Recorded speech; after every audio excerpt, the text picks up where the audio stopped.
भावना ही है जो पश्चाताप के आंसुओं में बदल करके हमारे जीवन भर के पाप को धो देती है। भावना जब अशुद्ध होती है तो हमारे अंदर विकार उत्पन्न करती है, राग देश में हमारे चित्त को उलझाकर हमारे संसार को बढ़ाती है, हमारे चित्त और चेतना को विकृत और अशांत बनाती है।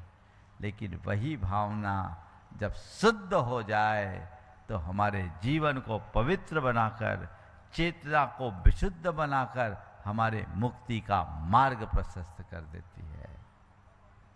इसलिए कहा जाता है भावेन होई बंधो भावेन होई मोक्षोत्ति। भाव से ही बंध होता है और भाव से ही मोक्ष मिलता है। भावना एक ऐसी शक्ति है जो आत्म कल्याण का मार्ग भी प्रशस्त कर देती है।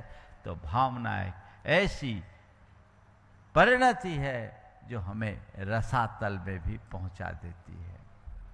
हमारे अच्छे बुरे भाव हमारे अच्छे बुरे मार्ग का निर्धारण करती है। हम किस तरीके से अपने भावों को देखें। आज के इस दौर में हम देखते हैं कि टेक्नोलॉजी का युग है। हमने प्रगति के नित नए प्रतिमान स्थापित किए हैं, विज्ञान की नई नई अवस्थापनाएं प्रकट की है। आज साइंस और टेक्नोलॉजी के क्षेत्र में हमने बहुत विकास किया है और टेक्नोलॉजी ने तो पूरी दुनिया को समेट लिया है।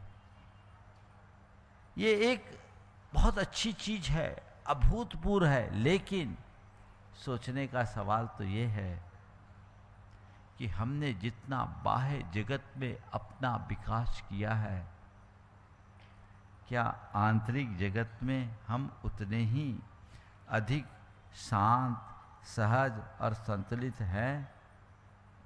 अगर हम अंतरंग में उतर करके देखते तो पाते कि बाहर से हम जितने समृद्ध हुए हैं, भीतर से उतने ही खोखले होते जा रहे हैं। बाहर से हम शक्तिशाली दिखते हैं, अंदर से कमजोर बनते जा रहे हैं। क्योंकि बाहर हमारे साथ संसाधन तो है, लेकिन अंदर उतनी ही उलझन है, उतना ही हम अशांत, असंतुलित और उलझे हुए हैं। ये भीतर का मार्ग है, इसे कौन सुलझा सकता है? इस मार्ग को सुलझाने के लिए हमें बाह्य विकास के साथ साथ आंतरिक तनाव को भी दूर करना जरूरी है। उस आंतरिक तनाव को दूर करने के लिए हमें भावना योग की जरूरत है। बंधुओं, शरीर थक जाए तो हम नींद लेकर उसे दूर कर लेते हैं। पर्याप्त नींद से शरीर की थकान मिट जाती है। लेकिन आज शरीर के साथ मन थकता है। अपने मन की थकान को हम नींद से दूर नहीं कर सकते। मन की थकान के लिए हमें भावना की शुद्धि और आत्मा का जागरण आवश्यक है। हम अपनी भावना की विशुद्धि और आत्म जागरण के बल पर अपने मन की थकान को मिटा सकते हैं। और संत कहते हैं इसी आत्म साधना और मन पर संयम लाकर जीवन में संतुलन स्थापित करने का मार्ग है भावना योग, जो हमारे मन के थकान को मिटाने का अभिनव प्रयोग है। अपने मन को तरोताज करना है। आज आप लोग कंप्यूटर पर काम करते हैं, 24 घंटे आपका कंप्यूटर पर काम होता है। कभी कभी ज़्यादा काम होता है तो आपका कंप्यूटर क्या होता है, हैंग हो जाता है, होता है। और कंप्यूटर के हैंग होने के बाद आप लोग क्या करते हैं? रिफ्रेश करते हैं, है ना। कंप्यूटर के हैंग होने पर आप कंप्यूटर को रिफ्रेश करते हैं। संत कहते दिमाग के हैंग हो जाने पर भी आप दिमाग को रिफ्रेश कीजिए। कंप्यूटर को रिफ्रेश करने के लिए आप रिफ्रेश का बटन दबाते हैं, भावनाओं को रिफ्रेश करने के लिए भावना योग का बटन दबा दीजिए, रिफ्रेश होगा।